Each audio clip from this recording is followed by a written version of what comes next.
Hoje nós estamos começando uma nova série, como nós fazemos todos os meses uma série nova, e isso nos permite aprofundar um pouco mais a cada tema.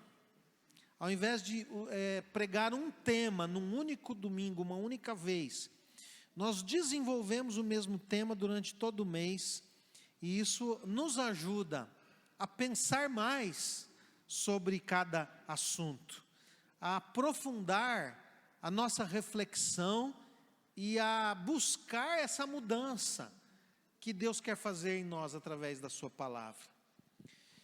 E o tema é sabedoria bíblica para a família em tempos de crise. Nós estamos vivendo um tempo de crise. A família tem sofrido ataques constantes. E nós precisamos da sabedoria que vem de Deus, da sabedoria bíblica, oriental, milenar e eterna. Essa palavra que é infalível e que traz direção e bênção para as nossas vidas. E hoje eu queria conversar no seguinte tema, dentro de sabedoria bíblica para a família. Eu quero falar sobre sabedoria bíblica para os pais. Você que é pai, que é mãe, você que tem filhos pequenos, e talvez seus filhos já cresceram e você já tem netos, mas certamente existem adolescentes, jovens, crianças que estão debaixo da sua influência. Então eu quero crer que esta mensagem tem valor para você, que você vai poder abençoar outras pessoas e influenciar a próxima geração. Por isso o tema sabedoria bíblica para os pais. E eu queria começar a nossa reflexão falando desse missionário aí, Lesslie Newbigin. Ele foi um missionário inglês na Índia entre 1936 e 1974, quando ele volta para a Inglaterra, depois de mais de 40 anos no campo missionário, ele vai dar aula num seminário inglês, e quando ele começa a ministrar aula para os estudantes de teologia desse seminário inglês, ele faz uma constatação que o deixa profundamente admirado. Ele constata que 90% dos alunos daquele curso de teologia estavam questionando a existência de Deus, estavam questionando a autoridade da Escritura. Será que a Bíblia é mesmo a palavra de Deus? Eles estavam questionando a historicidade da obra de Cristo. Será que tudo aquilo que a Bíblia diz que Cristo fez, será que aquilo aconteceu mesmo? Será que aquilo é verdade? 90%. Então ele, diante dessa experiência, ele escreve um artigo. E nesse artigo ele diz o seguinte: enquanto os missionários ingleses estavam evangelizando os povos pagãos, a Inglaterra estava sendo paganizada.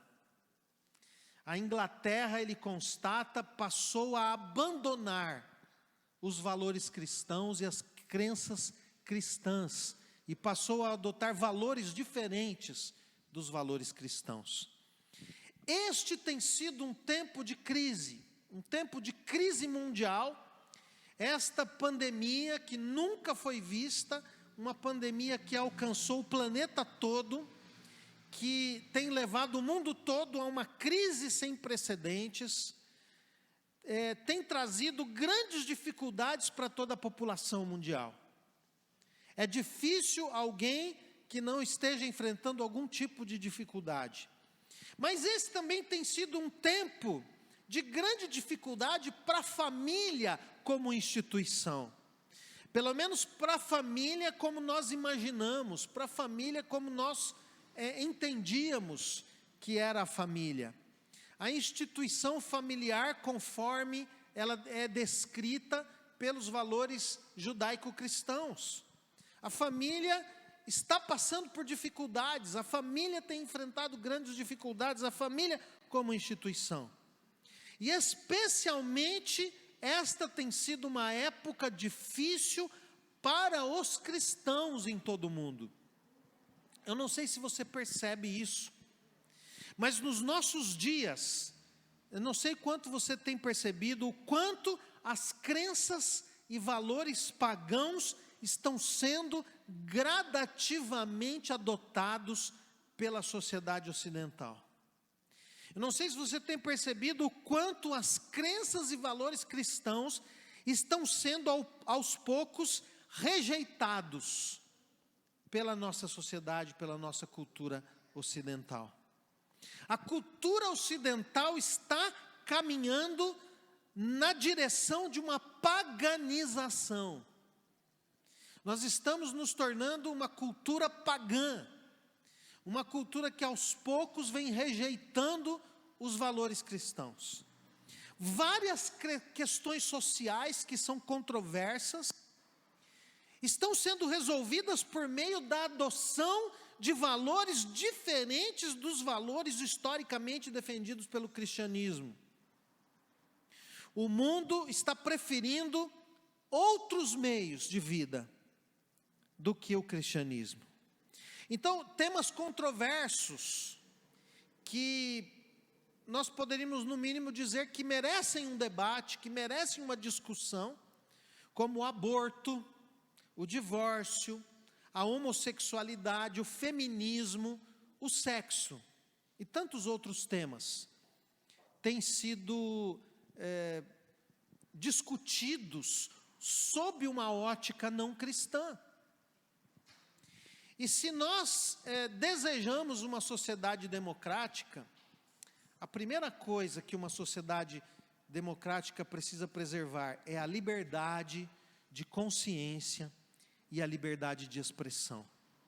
Mas nós vemos que, à medida que o tempo passa, cada vez mais tem sido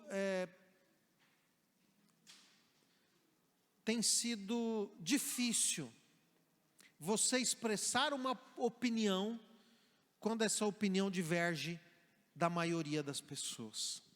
Muitos cristãos, portanto, têm sido discriminados e impedidos de expressar suas opiniões em questões controversas. Em alguns casos, aqueles que defendem posições conservadoras são acusados de discurso de ódio. Com isso, nós percebemos na sociedade ocidental uma crescente oposição ao cristianismo e aos valores cristãos. Assumir ser cristão, em algumas esferas, tem sido considerado algo vergonhoso, atrasado e retrógrado. Isso tudo tem trazido grandes desafios para a igreja, incluindo um grande desafio para os pais cristãos, que querem ver os seus filhos andando de acordo com os mandamentos do Senhor Jesus. E a grande questão que nós levantamos então diante desse quadro é como ensinar nossos filhos a amar a Deus numa cultura que se opõe à espiritualidade cristã bíblica. Como ensinar nossos filhos a viverem de acordo com a vontade de Deus numa cultura avessa a muitos dos valores revelados pela sabedoria bíblica.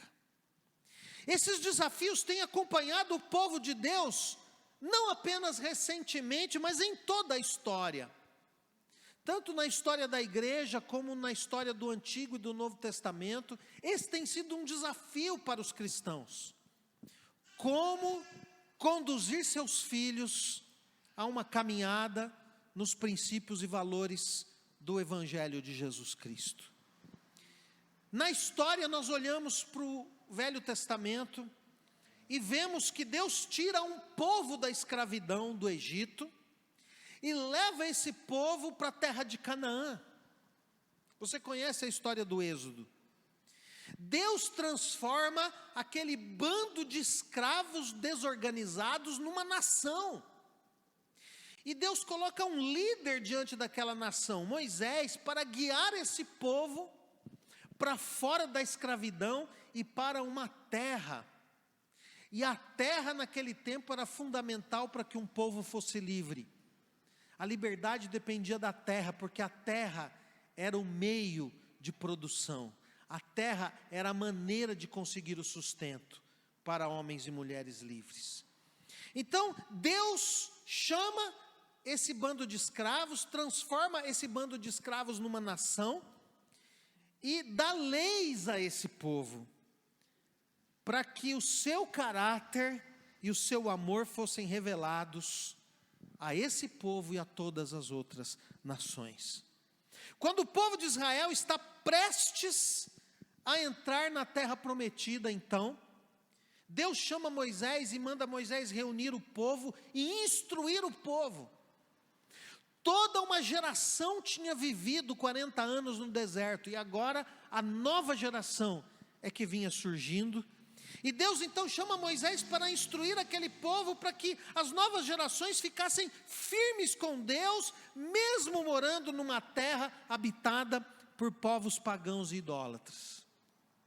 Então ali, às portas da terra de Canaã, Moisés reúne todo aquele povo, e ele começa a ensinar aquele povo, aquela nova geração, que é a geração que vai entrar na terra prometida para formar uma nova sociedade. O ponto de partida, ali no livro do Deuteronômio, o ponto de partida dos 3 discursos que Moisés faz ali, é uma mensagem aos pais. Moisés começa instruindo a nova geração, falando ao coração dos pais. E na língua portuguesa, o coletivo é masculino. Então, quando eu digo a mensagem aos pais, eu quero dizer aos pais e às mães. A gente não precisa detalhar, mas às vezes é bom detalhar. Então, por que Deus decide começar a instrução da nova geração falando com os pais? Abra comigo aí, se você tem a sua Bíblia, em Deuteronômio capítulo 6. Nós vamos ler inicialmente os 3 primeiros versículos. Deuteronômio capítulo 6, versículos 1 a 3. Esta é a lei, isto é, os decretos e as ordenanças que o Senhor, o seu Deus, ordenou que eu lhes ensinasse, para que vocês os cumpram na terra para a qual estão indo, para dela tomar posse. Desse modo, vocês, seus filhos e seus netos, temerão o Senhor, o seu Deus, e obedecerão a todos os seus decretos e mandamentos, que eu lhes ordeno todos os dias da sua vida, para que tenham vida longa. Ouça e obedeça, ó Israel, assim tudo lhe irá bem, e você será muito numeroso numa terra onde manam leite e mel, como lhe prometeu o Senhor, o Deus dos seus antepassados. Essa expressão, ouça, no hebraico, shema, são declarações de mandamentos que o povo de Israel precisava ouvir e gravar na sua mente, ouvir e registrar para obedecer. E veja que nesse texto, Deus dá uma ordem para que as ordenanças do Senhor, os decretos do Senhor, fossem ensinados àquela nova geração. E ele diz mais, que vocês, seus filhos e netos, temerão o Senhor seu Deus e obedecerão todos os seus decretos e mandamentos. Ouça, ó Israel, obedeça, ó Israel, assim tudo lhe irá bem. Moisés começa, portanto, a sua série de discursos, trazendo pelo menos 4 mandamentos para os pais.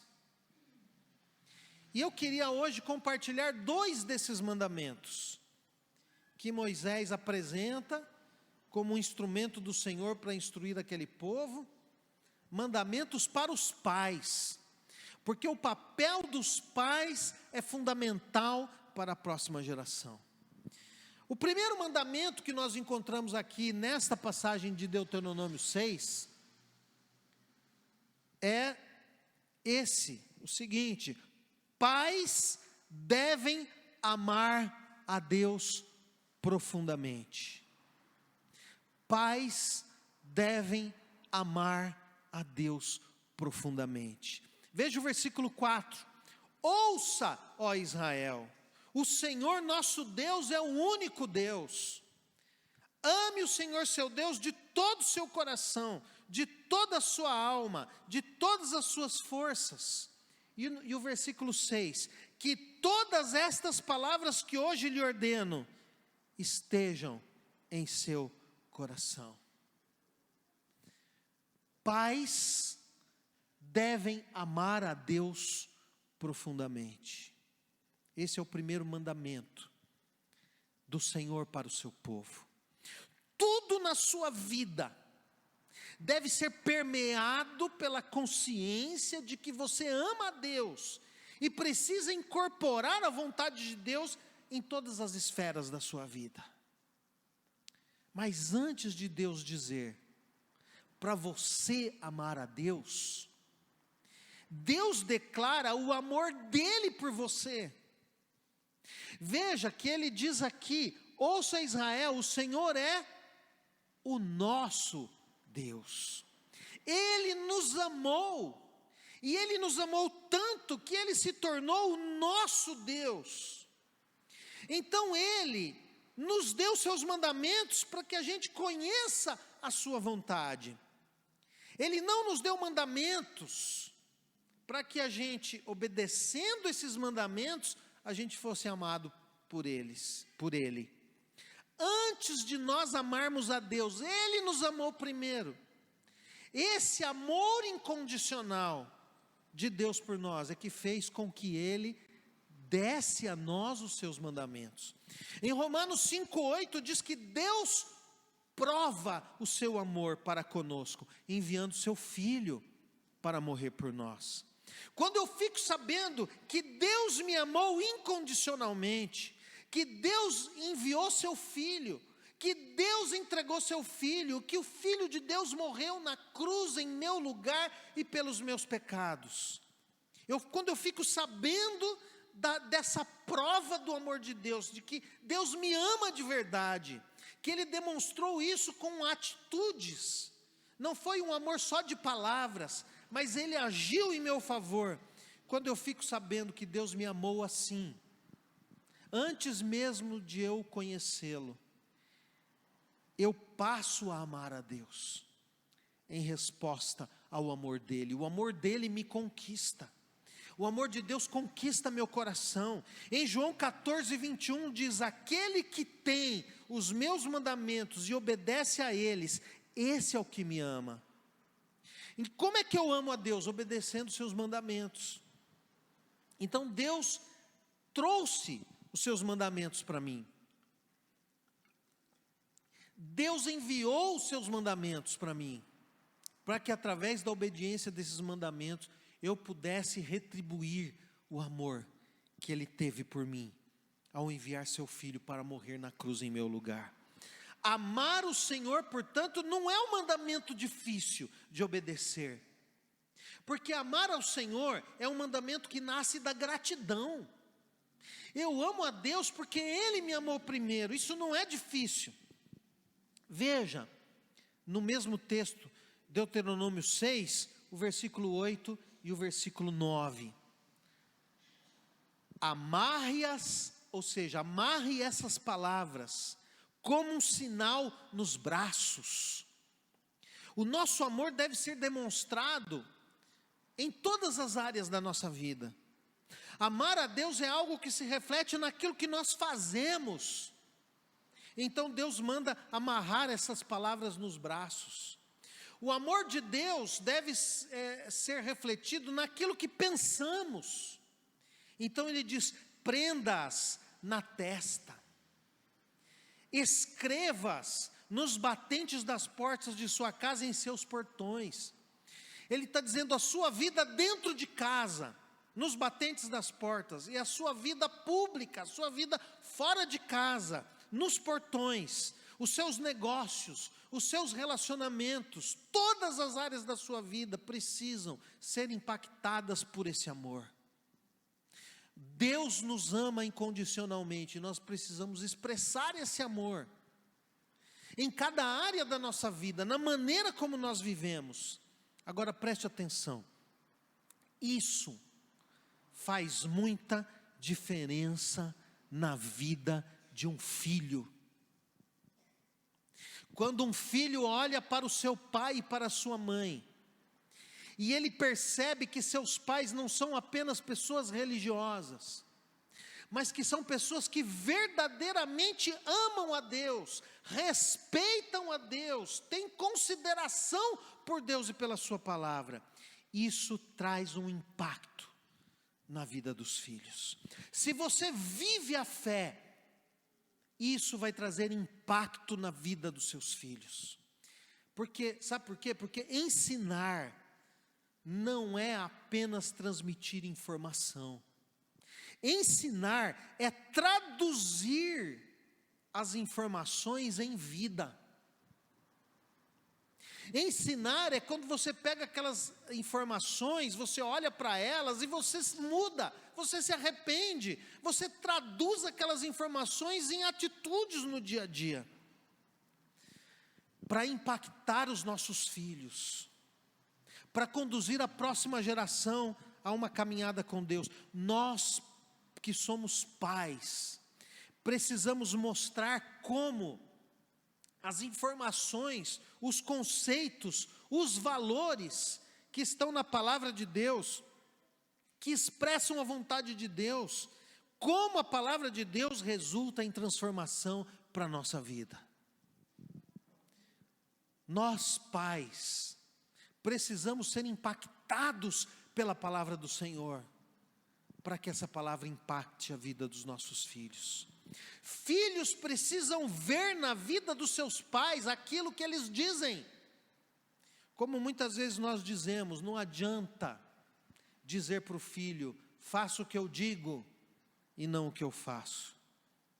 Os filhos precisam ver em você um amor genuíno por Deus, que se traduz no seu modo de vida, nas suas atitudes diárias, na maneira como você trata seu marido, na maneira como você trata sua esposa, na maneira como você trata seus pais, na maneira como você trata seus filhos, na maneira como você faz os seus negócios, no seu dia a dia.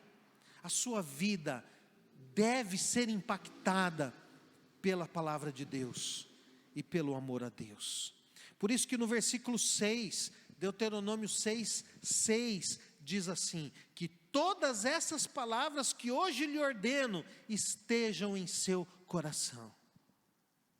Se a palavra de Deus estiver no seu coração, se você amar essa palavra, isso vai transformar a sua vida de tal maneira que isso vai gerar um impacto na vida dos seus filhos. Para Deus ser importante na vida dos filhos, Deus precisa ser importante na vida dos pais. Provérbios 22:6 diz: ensina a criança no caminho em que ela deve andar, e quando ela for velha, ela não se desviará dele, não se desviará desse caminho. Veja, ensina a criança no caminho, não diz ensine a criança sobre o caminho, a respeito do caminho, mas ensine no caminho, ande com ela no caminho. Você tem orado com seus filhos? Você tem não apenas orado por eles, mas você tem orado com eles? Você tem ministrado a palavra de Deus para os seus filhos? Deixe que seus filhos vejam como você anda com o Senhor, e então eles vão fazer perguntas. Eles vão dizer: pai, por que você não mente? Eles vão dizer: mãe, por que você é tão generosa? Eles vão perguntar: pai, por que você é tão honesto? Ninguém é honesto assim. Por que você é assim? E você vai dizer: filho, porque eu tenho o temor do Senhor no meu coração. Eu não sou igual a todo mundo, eu não quero ser igual a todo mundo. O seu filho vai perguntar: mãe, por que você ama tanto a igreja? Pai, por que você ama tanto a palavra de Deus? Eu vejo você toda hora com essa palavra nas suas mãos. E você vai poder dizer: porque eu amo o Senhor que morreu por mim, que deu a sua vida por mim. Esta é a única maneira do evangelho impactar a próxima geração. Por isso, quando Deus manda Moisés instruir a nova geração, os discursos de Moisés começam com uma palavra aos pais. Aquele era um tempo difícil. Hoje também nós estamos vivendo um tempo difícil. E como é que o evangelho vai continuar? Como é que o evangelho vai passar para a próxima geração? À medida que você amar o Senhor, à medida que essa palavra esteja no seu coração, à medida que você ame a palavra de Deus, porque ela é a palavra de um Deus que você ama. Mas eu queria compartilhar um segundo mandamento que Deus manda Moisés dar aqui aos pais. O segundo mandamento é o seguinte: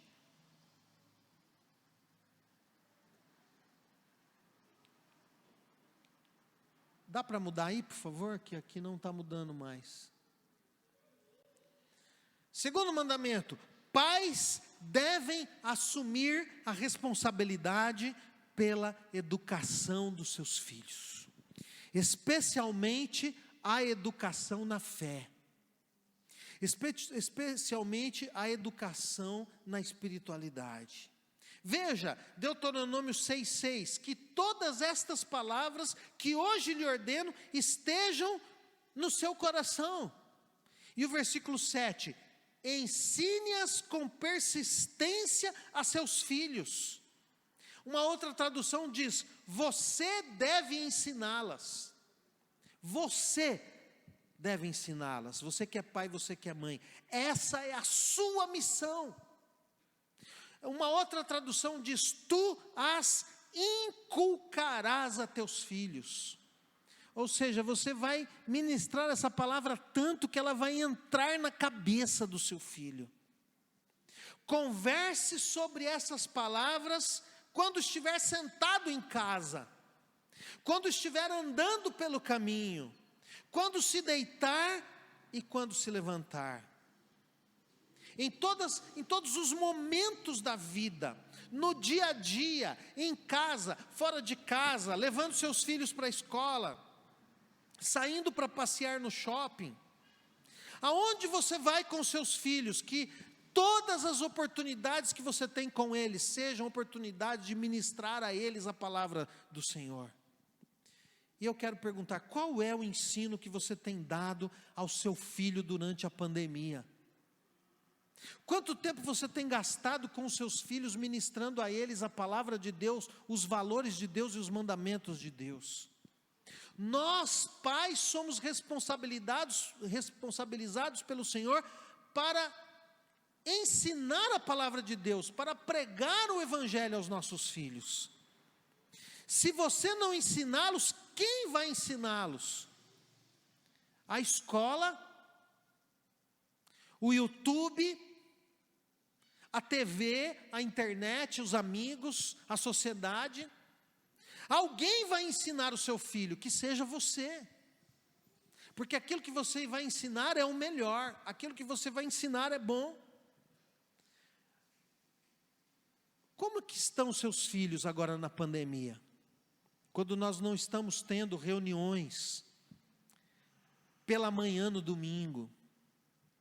Os seus filhos estão abandonados, os seus filhos estão sem nenhuma instrução na palavra de Deus, porque a instrução que vem da palavra de Deus para o seu filho, ela vem exclusivamente da igreja, Não deve ser assim, meus irmãos.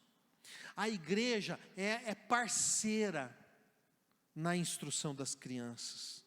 A igreja coopera, a igreja complementa, mas o ensino da palavra de Deus e dos valores da palavra de Deus deve vir dos pais. Nós que somos pais somos responsáveis para formar o caráter cristão no coração dos nossos filhos. Quando você faz isso, pode até acontecer do seu filho desviar, mas enquanto ele estiver desviado, aquilo que a sua vida representou vai ficar latejando na cabeça dele, até que um dia, eu creio, que ele vai se reconciliar com o Senhor, porque o trabalho foi feito, e a palavra do Senhor não volta vazia. Mas para isso, para que você, pai e mãe, instrua seus filhos nos valores cristãos, de acordo com a sabedoria eterna que está nas Escrituras, você precisa dedicar tempo aos seus filhos. E o tempo que nós dedicamos aos nossos filhos precisa ser com qualidade e quantidade. Por isso que Moisés diz que é na hora de deitar, na hora de levantar, sentado em casa, andando pelo caminho. Eu tenho uma convicção, muito da obra que Deus fez na minha vida, grande parte da obra de Deus que me conduziu à conversão, começou quando eu era uma criança bem pequenininha, e a minha mãe não me deixava dormir, sem antes orar comigo, e todas as noites ela orava comigo, até que eu aprendi a orar, e aí ela estava me conduzindo, nos primeiros passos do meu relacionamento com Deus, e naquelas orações eu aprendi que Deus era de verdade. Naquelas orações, ainda uma criança pequena, eu entendi que Deus era real. E depois Deus foi colocando outras pessoas na minha vida. Mas eu sempre fui impactado pela vida dos meus pais. O meu pai, algumas vezes, ele foi prejudicado no seu trabalho por causa da sua honestidade. Eu me lembro de uma vez que ele perdeu o seu emprego, porque ele não aceitou se juntar com aquelas pessoas que estavam praticando atos desonestos na empresa. E aí, um dia meu pai estava em casa, e não me lembro se foi meu pai ou minha mãe que comentaram que ele tinha perdido o emprego. E eu era uma criança, bem pequena, talvez com 4 anos. Eu perguntei por quê, e meu pai explicou, e eu nunca esqueci. Se nossos filhos serão a próxima geração, que vai levar o Evangelho adiante, essa palavra, primeiro precisa estar no nosso coração como pais. Dedique tempo ao seu filho, na hora de deitar, na hora de levantar, sentado em casa, andando pelo caminho. E talvez você possa dizer: pastor, eu errei, eu falhei na educação dos meus filhos, agora eles cresceram, eles são adultos, o que é que eu posso fazer? Eu vou dizer o que você pode fazer. Chame os seus filhos, olhe nos olhos deles e peça perdão, e diga: olha, eu não fiz o que devia fazer, eu não levei Deus a sério na minha vida, e eu não ministrei o Evangelho ao seu coração, e por isso eu quero te pedir perdão. Eu me arrependi, mas agora eu quero fazer tudo certo, e eu quero dizer para você: este é o caminho. É assim que nós corrigimos, porque aquelas coisas que nós fizemos de errado no passado, não tem como voltar. Então como é que faz? A gente depende da graça de Deus no presente.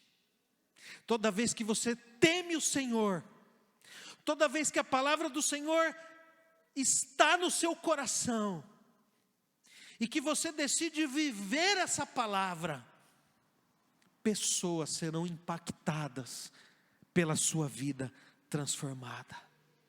Por isso, a igreja é parceira. Você deve trazer seu filho, sim, à igreja. Quando nós voltarmos a ter a escola dominical, você deve sim trazer o seu filho. Mas a igreja não deve ser a única fonte de informação da palavra de Deus. Você deve ensinar as histórias da Bíblia para os seus filhos.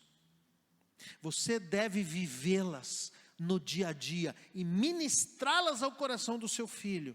Na hora de deitar, na hora de levantar, sentado em casa, andando pelo caminho. Isso vai impactar a vida dos seus filhos. E ainda que eles, quando forem donos do próprio nariz, se desviem, o seu testemunho de vida ficará latejando no coração e na mente deles. O tempo é agora, meus queridos. Não tire seu filho da igreja. Priorize as coisas espirituais. Mostre para o seu filho que ler a Bíblia é importante, que você reserva um tempo para isso. Demonstre para o seu filho que oração é algo fundamental, tendo esse tempo de oração. E não tem problema nenhum se os seus filhos passarem por ali e eles virem você orando e lendo a Bíblia. Priorize as atividades espirituais. Dia que tem reunião na igreja, venha. Ou pelo menos, se agora na pandemia você não pode vir, acompanhe pela internet. Valorize isso, não tire seu filho da igreja. Não separe os momentos que são momentos de edificação espiritual, os momentos de reunião do povo de Deus. Não troque isso por um passeio. Porque sabe que mensagem você passa? O seu filho vai pensar, bom, na hora do estudo da palavra nós vamos passear. Então ele vai pensar, o estudo da palavra não é tão importante, o passeio é a prioridade. Quer dizer que não pode passear? Pode, deve passear. Mas onde é que estão as prioridades na nossa vida, como família cristã? Mostre para o seu filho que existe uma prioridade, que a prioridade da sua vida é Deus. E que a prioridade na sua vida é a palavra de Deus. Não tire seu filho da igreja. O tempo é agora. Vamos orar. Senhor, em nome de Jesus, nós queremos te dar graças por essa experiência que Moisés teve. Por essa experiência que o teu povo teve ali nas portas da entrada da terra de Canaã. O teu povo foi ensinado e chamado, porque havia um novo desafio, uma nova fase na história do teu povo. E nós podemos tomar essa mensagem para os nossos dias hoje. O mundo mudou, a igreja mudou. Nós provavelmente vamos entrar numa nova fase da história da humanidade. Senhor, diante dos desafios que temos no presente, e diante dos desafios que temos à nossa frente, nós queremos ouvir a voz do Senhor, e que a palavra do Senhor esteja nos nossos corações, para que possamos vivê-la, para que possamos amar o Senhor e impactar a vida dos nossos filhos, transmitindo esta palavra com a nossa vida. Senhor, que a próxima geração, nossos filhos e netos, possam olhar para nós e se sentirem inspirados a andar nos caminhos do Senhor. Nós te pedimos isso em nome do Senhor Jesus. Amém.